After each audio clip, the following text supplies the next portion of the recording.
Hey guys, how's it going? Welcome back. So we're going to do a review for you on the Crosman 38T. Now this old girl's been around for a long time.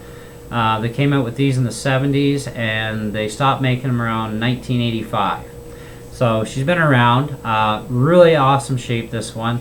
I mean, it has a bit of paint wear, but I mean functionality, it's working beautiful. I resealed it not that long ago, so it's got a brand new seal kit, so we should be good for about another 20 years, you know. The build quality on this gun is actually really excellent, especially even for the time. Very nice. Now this is the 38T model, so it's more of a targeting type of thing. 6-inch barrel is actually really good for targeting. 4-inch barrel would be your 38C version. Now this is our 177 cal, not the 22. They look exactly identical to each other except for the barrel is different and your loader is a 22 cal as opposed to 177.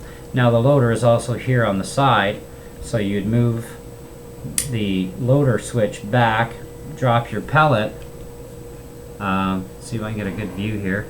You drop your pellet down into the hole here and let that go. It'll push it in. Rotate to your next cylinder, pull back, pellet in, push forward, and so on. Now I've been able to use wadcutters and domes with this without any hassle. I haven't tried pointed pellets. Generally the weight class that they did for this for pellets back then were 8.2 grain, and their averaging speed was about 350 feet per second at 70 degrees Fahrenheit or 21.1 degrees Celsius. So whichever way you want to take that. The clip on this one is actually plastic, and it doesn't remove like the 357s. You know, those guns you had to push a button, crank them open, and 6 or 10 shot clip. This is a 6-shot system, and it always has been. Now they also used to make a metal clip for this too, in some of their variants as well.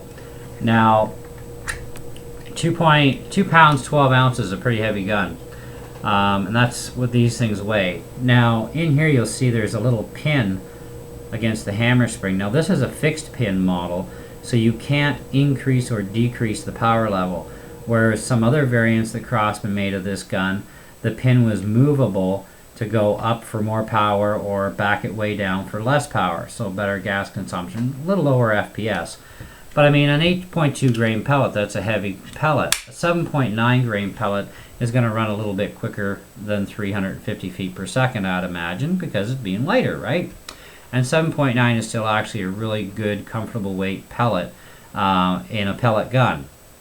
So we will do a Chrony test on this to show the actual speeds of what this gun performs as, and just to see, and we'll try it with some 7.9 grains, and we'll try a run of 8.2s and see what kind of velocities we get out of this thing in the real world. Because I'm going by Crosman specs. They're saying average speed of 350 feet per second in the 177 cal, 8.2 grain pellets. So I mean, realistically, maybe they did some chroning back then, and these were exact numbers, and they weren't up to numbers. But that's what we're going to find out for you. But overall, I mean, they are a really nice gun. They do last a long time. So let's go to our next stage and Chrony this gun and see what kind of velocities we get out of this thing. So we'll be right back when we get down and set up the Chrony and do the test for you for that.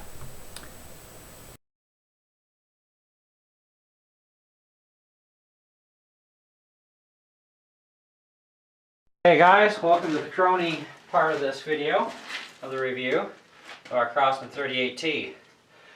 Now, if the loading sequence got done right, I should have my first 3 shots with 7.9 grain pellets. They'll be running the fastest, and I've got CZ 8.4 grain wadcutter pellets. Should be my last 3, so the gun should run a little slower. So let's shoot her over the Chrony and see what kind of results we get here.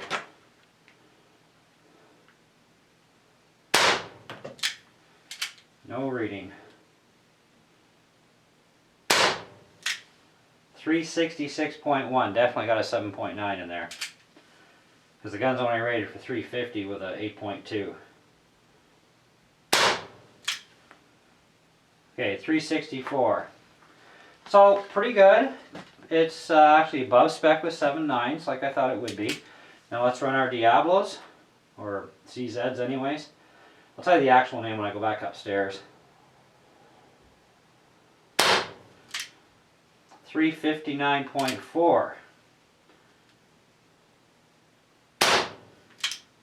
Error 2. Let's reset the Chrony. Do our last shot.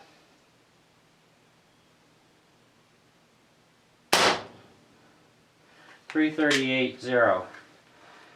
So 7.9 is definitely going to run a lot quicker in this gun. The 8.4s is actually what I used instead of 8.2s because I don't have any 8.2s. But the 8.4 CZ wadcutters, they actually do slow the gun down. So the gun actually does run about what they say in the user's manual that you can download from Crosman, and runs a lot nicer with the 7.9s. You know, 7.9s is kind of like the standard pellet weight nowadays anyways, and you know, getting that extra 10, 12, 15, 16 FPS, it's kind of nice, and it's going to give you a little bit better for your targeting purposes. Shooting at 10 meters is going to be, you know, equally as beneficial with each pellet. You know, you'll get like a little bit more energy with the heavier pellet, but we'll, you know, so overall, I'd say very good gun, very much on spec to what they're saying it is with the pellet weight. Now, like I said, they're saying 8.2s, even at 8.4, it's still running within specs. You know, so that's not like it's an up to rating like nowadays pellet guns. It's all up to this or up to that.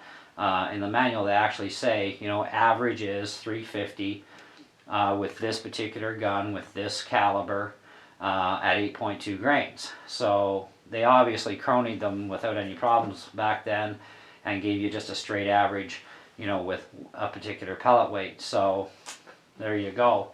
So anyhow, we'll go back upstairs, finish off our last segment of the video, and I'll tell you exactly which pellets I used for the 8.4 grains. And that'll conclude our review and Chrony test on the Crosman 38T. So thanks for watching, and we'll continue on, and we'll go from there.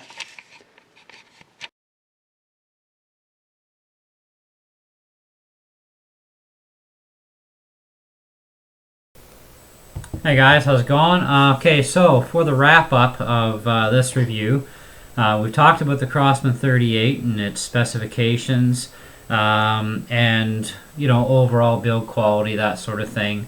And we've done a chronograph test using Crosman wadcutters at 7.9 grain. At least that's what they're supposed to weigh. Some of them are plus or minus even 0.2 of a grain. So it's kind of, you know, 7.6, 7.9 type of thing. You'll find that when you start weighing up pellets, you know, you might find a few of them that are actually the actual weight they're supposed to be, and others might be a little heavier, might be a little lighter. So I mean, I checked out, you know, the three of them and got them as close as I could for each of the Crosman ones, and same with the CZ Masters, which is actually the pellet that was used was a CZ Master pellet at 8.4 grains.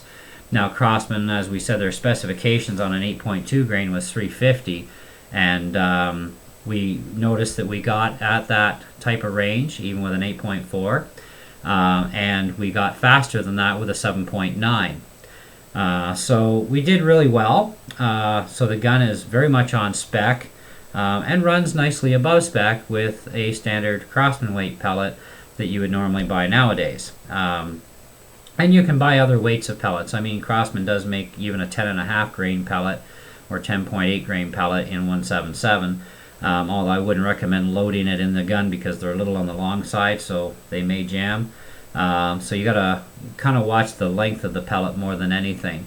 But the test was done all with flat-faced pellets, so it gave us the, you know, the most accurate and truer results.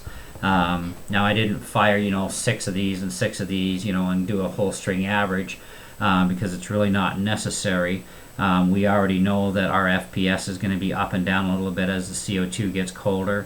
So to keep your shots more consistent for a number of shots in a string, you really do need to take 10, 15, even 20 seconds between a shot to get the most dead accurate results possible. It's just the nature of CO2 gas in CO2 guns.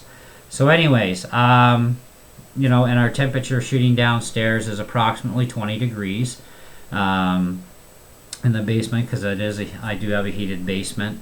Now their specifications here that they're talking about in Celsius is 21.1 degrees Celsius is what this thing would be shooting at, or 70 degrees Fahrenheit. So very good, very close, very much on the ball. Like I said about today's up to ratings, the guns are now an up to this or an up to that. So it has the capability of getting up to the higher speeds, but they don't tell you what pellets you use, of course, because they have their own standard weight of pellet that they're going to use in each caliber in order to determine what the speed of that gun actually is. So they say, if you run a lighter pellet, obviously, you're going to get, up to this kind of a speed. Unfortunately, as we all know, with light pellets, there comes a price. And that price is foot-pounds of energy, accuracy, distance. So don't run too light of a pellet, or otherwise you're going to cause a lot of issues. But if you still want to be decently accurate and stuff, I see no problem with as little as a 7-grain pellet. 6.9, it's only 0.1 of a grain, so it should still be good. But I wouldn't go too light, because I've run Prometheus pellets, which I've mentioned before, and they weigh next to nothing. They zip real nice and fast, but you're really not getting the energy benefit, especially when it comes into a non-PAL situation where the gun is not over 500. As long as it's an under 500 FPS gun normally, you're not going to see a lot of benefit to running lighter pellets, other than wasting a crap load of money on expensive pellets. So they're not going to perform well for you. But anyways, hope you enjoyed the review. If you have any questions or comments, feel free. I always welcome anybody who has any questions or comments. And we'll definitely see you on the next video. So thanks for watching, and have a good day.